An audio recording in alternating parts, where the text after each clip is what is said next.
over the last year, managed to reduce the energy consumption of their house by something like 35 or 40%, right? Which is really cool. But what really struck me more than anything else was just the sheer enthusiasm that was on her face as she was telling me about this. She was genuinely excited about it. Like, they got their last, bill, they looked at it like, wow, this is a major accomplishment. And they're all happy about themselves, right? So sharing that enthusiasm makes it sound a little more fun than just, conserving energy sitting in the dark or something like that.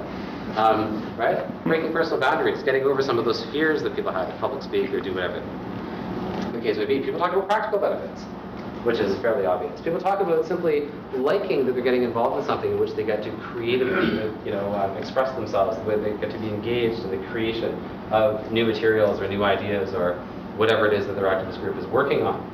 People talk about the sense of empowerment, that feeling that they're making a difference, which is a lot better than feeling like you're not making a difference.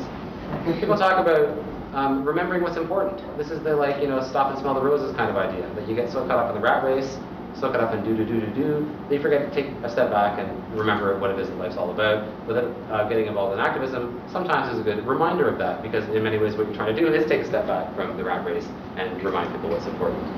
People get a sense of meaning out of it. They often feel gratitude, this appreciation for you might say the abundance of their own life, the amount of resources that they have, that they're able to share things with other people, and simply fun, etc., etc. There's a whole bunch of private, personal benefits that people get from getting involved. That it's not all just sitting around with people and getting depressed about how the world is going to hell in a handbasket. That it actually, in a sense, is the opposite. That it's about people feeling disillusioned with life and then plugging into something that they feel like is helping them make a change and experiencing a great amount of energy as a result of that. So, getting people in the door has a lot to do with communication, value framing, right? Not emphasizing the differences and certainly the pessimism and doom and gloom up front. We're trying to inspire people to essentially get involved. Once they're there, you have to encourage them to stay. And encouraging people to stay, to sustain a behavior change over the long term, is something that psychologists have banged their head against a wall about for decades now, trying to figure this out. Because if you can get behavior change that sticks, wow, that's pretty amazing. I mean, you can get behavior change, that's one thing, but to get it to last, to get it to carry itself forward, is a huge challenge. So there is a very important insight that comes out of social psychology that I think, personally, is pretty much one of the most important things psychologists have ever discovered, and is the key, I think, to achieving a sustainable society. This is not the insight. This is what we were talking about before, the idea that behavior follows from beliefs and attitudes. But the insight is simply that. Second arrow. The beliefs and attitudes follow from behavior. And there's a variety of studies, starting in about the 1950s and all the way up to the present time, looking at how changing people's behavior changes their minds, changes how they think afterwards. Why do you think this is so earth-shatteringly important that I would say, wow, this is super duper important, and make a big deal of this one single arrow? Do you have any idea?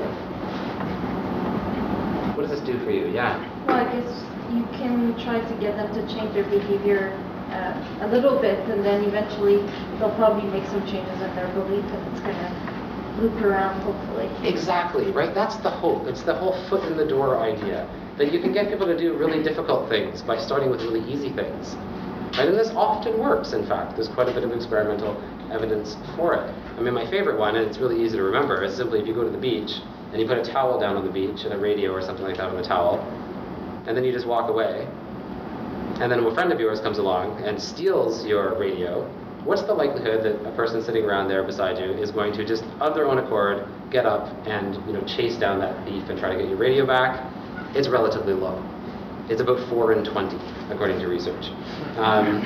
Okay, so 4 in 20 philanthropists out there are willing to chase some bad guy down and get your radio back. On the other hand, if you go to the beach and put your towel down, and just before you get up with your radio, you turn to the guy beside you, or woman or whatever, and say, "Excuse me, I gotta go over there for a few minutes. Will you watch my stuff?" Everybody says yes, right? Everybody says yes, I'll watch their stuff. And the fact that they say yes now turns 19 out of 20 of them into people that will run, say, "Stop thief, hey everybody, this guy's stealing the radio," and in some cases even run after the guy and tackle him into the stand to get your radio back. It turns 19 out of 20 of these people into vigilantes, basically. The fact that they have said, yeah, I'll watch your stuff. That's cool, right? That means that you can achieve a fairly substantial behavior change by doing something very innocuous up front. We have a positive feedback loop here. Right? And so just like the positive feedback loops in the climate system that give us a lot of cause for concern these days, this is a positive feedback loop in the psychological system that suggests that making a change can quickly ramp up and achieve much, much greater things. Just like, sticking a microphone by a speaker, it quickly ramps up into an annoying squeal and everybody covers their ears. Right? So have a positive feedback loop. So let's think for a second about the positive feedback loop. And about the fact that we're focused now on behavior, not focused on beliefs and attitudes so much. Right? Changing behavior is what is ultimately important.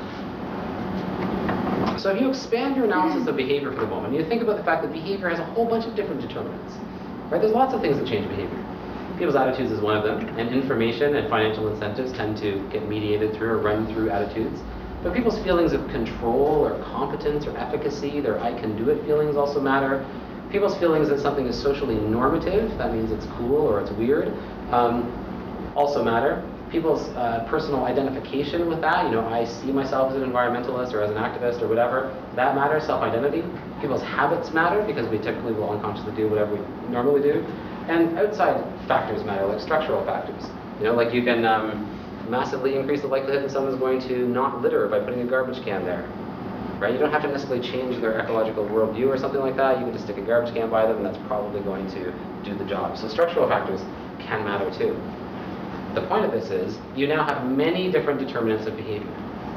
Right? And so think about traditional campaigns from this perspective for a moment. Right? Traditional campaigns focus on information, and to some extent they focus on financial incentives, disincentives, which are basically trying to change people's attitudes, which do certainly drive behavior. Although it's fairly weak, and I made the arrow really, really thin to emphasize that, right? It's fairly weak.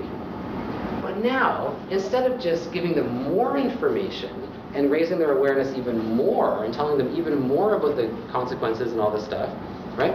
What about thinking about trying to affect some of these other possible drivers of behavior, such as giving them information that's about control, about what they can do specifically to make a difference, and making it really easy for them, so that perception of control is maximized, right? So you can affect control.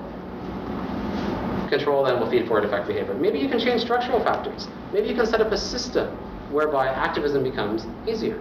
Like, how many people know of Avaz? AVAZ, doing a lot of stuff online, getting people to sign petitions and everything like that. They have, I don't know what it is, like a couple million members at this point or something like that, right? They have made activism really easy. Now you might say too easy, I don't know, but at the very least, they're getting a lot more people to sign petitions who didn't used to sign petitions, right? And to Facebook post them and Twitter them and do whatever. So you've made it easy with structural changes. You've given people information that makes it easy so they have a sense of control. What if you can give them information that also suggests it's socially normative? Let's say being an activist isn't weird. It's not just for, the hardcores. It's actually something that is sort of on the rise. It's one of the fastest growing trends or something like that, right? If we can discover something like that, right, to make it more socially normative, that will have an influence over people's behavior. And this gets a little bit tricky though, because it's not that something has to be normative overall.